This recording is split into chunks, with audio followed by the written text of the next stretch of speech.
For over 40 years, the town has drawn its water from Wolf Creek, which, like many coastal creeks and rivers, is tea-colored from organic matter, such as decaying vegetation.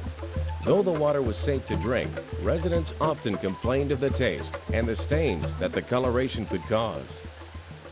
Well, let's put it this way. If you took a bath and you looked down at your feet, you couldn't see them. So it wasn't bad water, it was just the color of it. And, we're drinking that and it looks awful and things like that.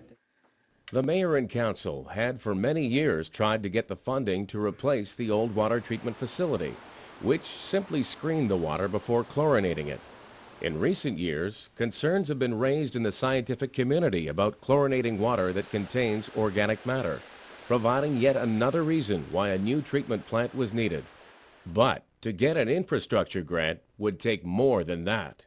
When we looked at their application, we were a bit concerned with the amount of water that people were using in Port Ed per capita, to the extent that we came up in here and had a community discussion on it. And our concern was that if we were going to give a grant, that we'd make sure that that was part of the assessment, that they would do something about conservation. One of the requirements to enable us to get the grant was that we had to show or demonstrate some means of conserving water so that we're not just treating vast amounts of water. The treatment part of it is, from a health perspective, is certainly way more important.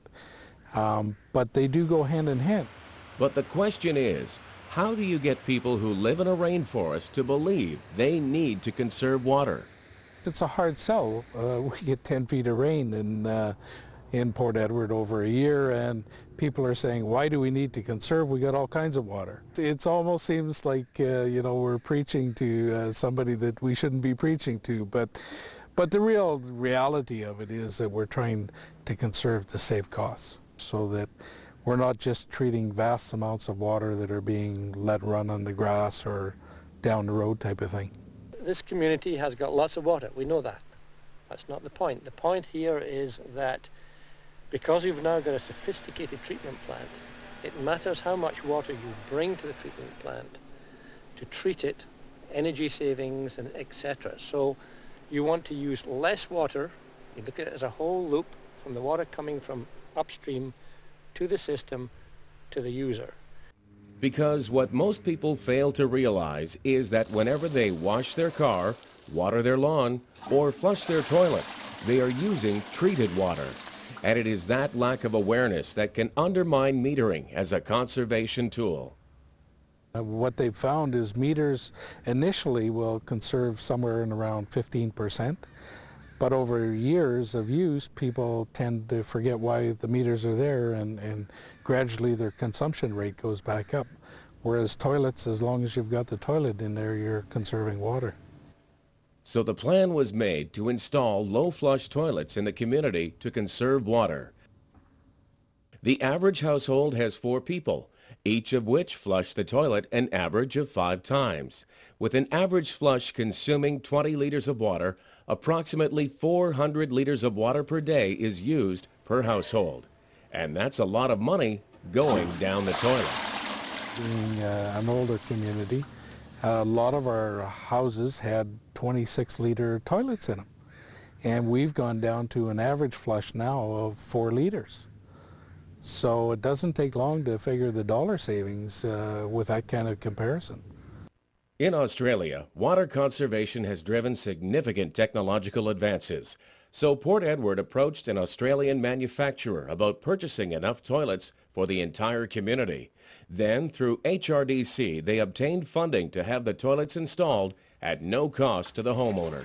There have been low-flush toilets manufactured in the United States, and some of those have had troubles with, and mainly because they only use a 2-inch hole for the discharge, where these toilets were invented and manufactured in Australia, and they have a 4-inch hole, so they don't plug.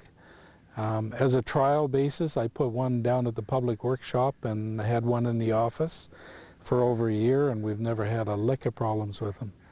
And so I think that was a little bit of the unease for some of the people at the start. But like I say, once people got them in their house and realized how easy and efficient they worked, they were quite happy with them.